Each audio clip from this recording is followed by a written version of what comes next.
Hi there, good morning to you. Today I want to bring you another really good tip. Actually, today I want to give you two really good tips about the Section 202 grant. And I want to talk to you about the eligibility criterion.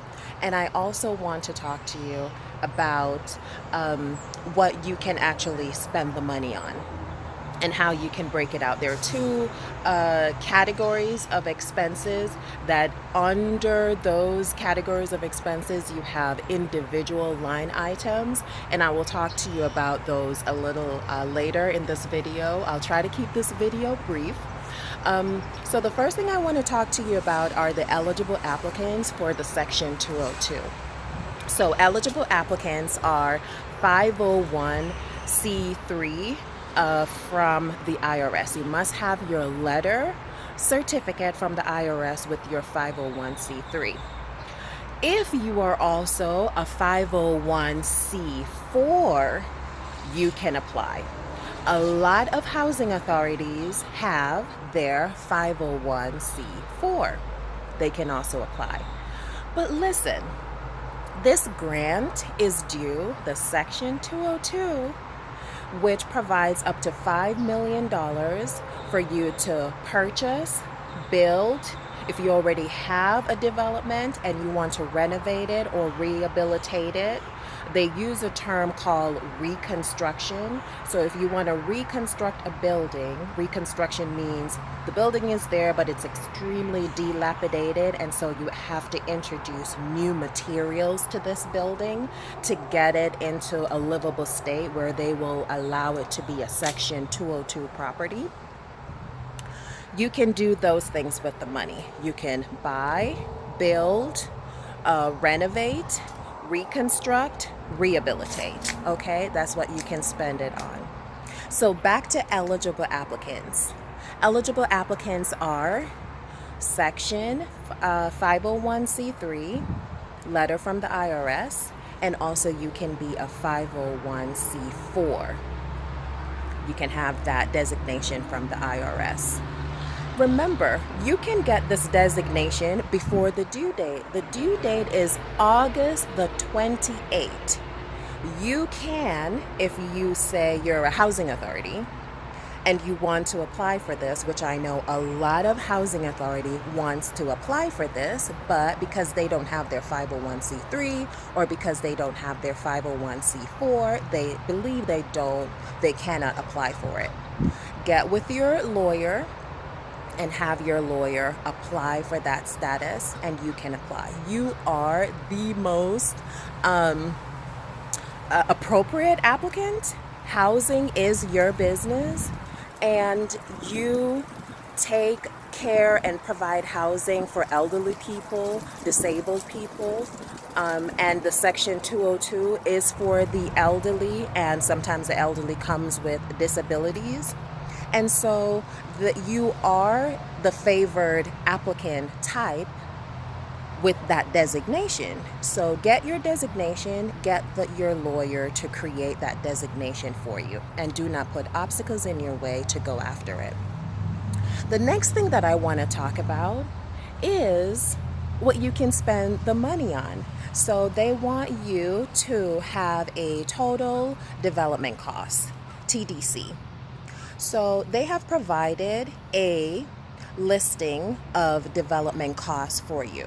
So if you're doing a studio efficiency or a one bedroom, they already have your line where that is the amount you would request times the amount of units that you're requesting. And it's also based on the unit type. If it's a walk-up, if it's a detached or a scattered side, or if it has an elevator. So based on those types of unit types, they already have the value of the total development cost per unit. You just use that amount. They provide that amount for you. You just use that amount and times it by the amount of units you plan on building, buying, renovating, rehabilitating, and that's it. The next thing that they want you to do is come up with your operating costs. So they're going to give you in this first award a 1-year operating cost, which is a PRAC agreement, Project Rental Assistant contract for the first year. So they have already given us the operating costs for a particular unit in your area. They have that one broken out by area. Okay, so what you do based on the amount of units that you will be doing, you times that by your operating costs. They will give you 75% of your total operating costs because they expect that the 30% of the income from the rental contributions will be put towards your operating costs. So they want you to budget 75% and request that from them in your budget. That's what they will allocate to you in addition to your total development costs. So they have told us that the grant award will be the total development costs. And if you're renovating, rehabilitating, reconstructing, that cost cannot be more than the total development cost. And what they're saying is this is how much it would be to develop that building or unit type if you were building it from scratch. And so if you're renovating it, it cannot be more than if you were building it new, right? That makes sense. So it has to be the total development cost. So that is what you would request. They've already provided us with that amount. You just have to use the amount that they are providing to us by the amount of units that you would like to build, renovate, rehabilitate, reconstruct. That is the total development cost. Then you also have the opportunity to do your PRAC, Project Rental Assistant contract. So that is, they also have the amount for that. That is your total operating cost for the first year. So for other years, they say that as long as Congress allocates funding towards this program, and we're all at the mercy of Congress, so don't worry about, oh, where am I going to get money from for the other years? Well, if we have to worry about that, we have to worry about everything else because we're all at the mercy of Congress with all these grant programs and Congress allocating funding for these programs. So they have said that if Congress allocate funding for these allocate funding for the grant, then they will fund your PRAC every year. So that is what you can spend the money on, and those are the eligible applicant types.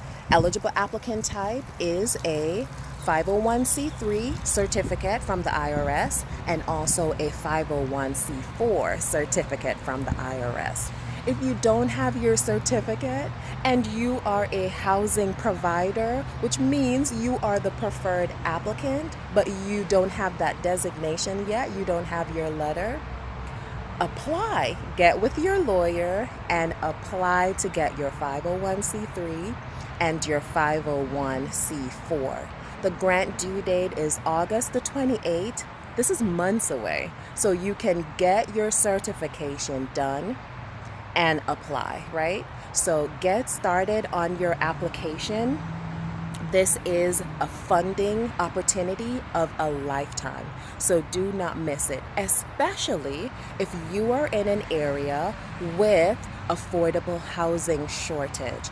This is HUD's way of responding to that need in your area. So if you are the housing provider in your area, get yourself eligible by getting your 501c3 or your 501c4 certificate from the IRS and apply. There is enough time to get your certificate.